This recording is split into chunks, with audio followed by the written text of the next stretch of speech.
दो सीटों के लिए उपचुनाव संपन्न हो चुके हैं और राजनीतिक दलों के भविष्य दांव पर हैं। दोनों ओर से पूरी ताकत झोंक दी गई थी।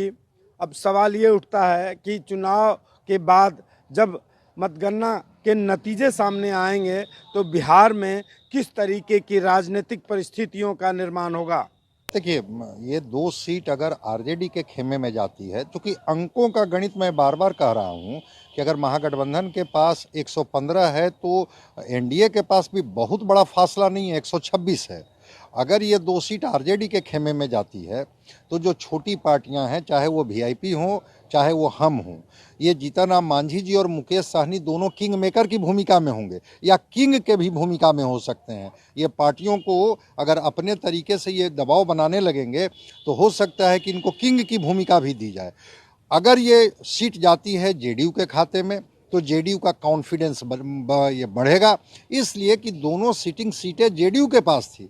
महागठबंधन के पास लूज करने के लिए कुछ नहीं है, लेकिन जेडीयू के पास लूज करने के लिए है। और एक अंदर खाने से ये भी खबर आ रही है, अब इसमें कहाँ तक सच्चाई है, कि बीजेपी जो है इस चुनाव को एक बड़ा मुख्य दर्शक के तौर पर देख रही है। ठीक है, वो गठबंधन में है, एनडीए के कैंडिडेट के लिए वो भी मजबूती से प्रचार प्रसार कर रही है, लेकिन चुनाव परिणाम में अगर जेडीयू लूज करती है तो उस लूज करने की स्थिति में एक आरोप प्रत्यारोप का दौर उस पर भी चलेगा कि इन्होंने गठबंधन धर्म का निर्वहन ईमानदारी पूर्वक नहीं निभाया।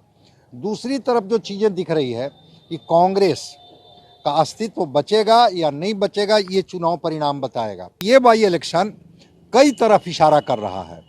महागठबंधन की मजबूती भी हो सकती है, जिसकी दावेदारी लालू प्रसाद यादव जी कर रहे हैं कि ये 2 सीट अगर हमारे पाले में आता है तो एक बड़ा उथल पुथल होगा और हम सत्ता के करीब होंगे, हम सरकार बनाने के करीब होंगे। इस तरह की बात कर रहे, ठीक है, एक मनोवैज्ञानिक ही बात वो कह रहे हैं, लेकिन वो मनोवैज्ञानिक जो है बात वो सच्चाई के इर्द गिर्द घूमने लगेगी।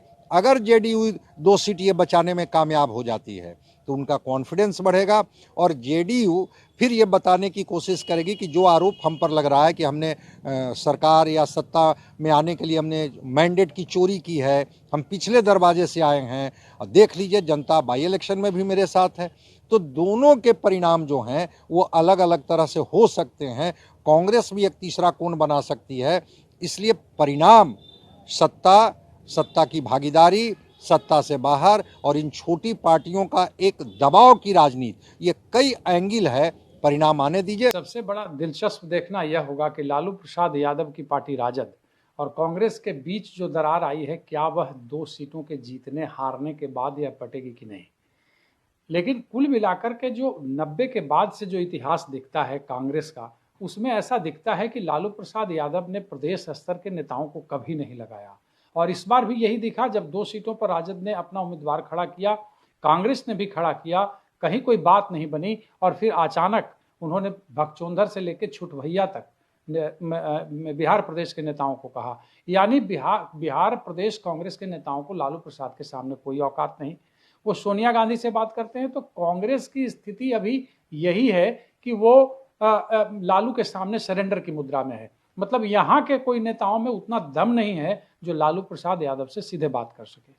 दूसरी बात जहाँ रही जनता दल यू की, तो जनता दल यू अगर 2 सीटों पर एनडीए जीत जाता है तो जनता दल यू तो फिर बराबर की बात होगी। जिस सीटों पर 43 सीटों पर आ करके मुख्यमंत्री नीतीश कुमार को यह कहना पड़ा था भारतीय जनता पार्टी को कि आप अपना मुख्यमंत्री चुन लें, हम सपोर्ट करेंगे, लेकिन उसके बाद उन्होंने कहा कि नहीं, भारतीय जनता पार्टी की तरफ से कहा गया कि आप मुख्यमंत्री बनिए। तो अभी भी वो चूंकि उनके आश्रय पे हैं, उनके आश्रित हैं, अभी जो उनकी राजनीति है, सत्ता में बने हुए हैं, तो उनका संरक्षण भाजपा को है।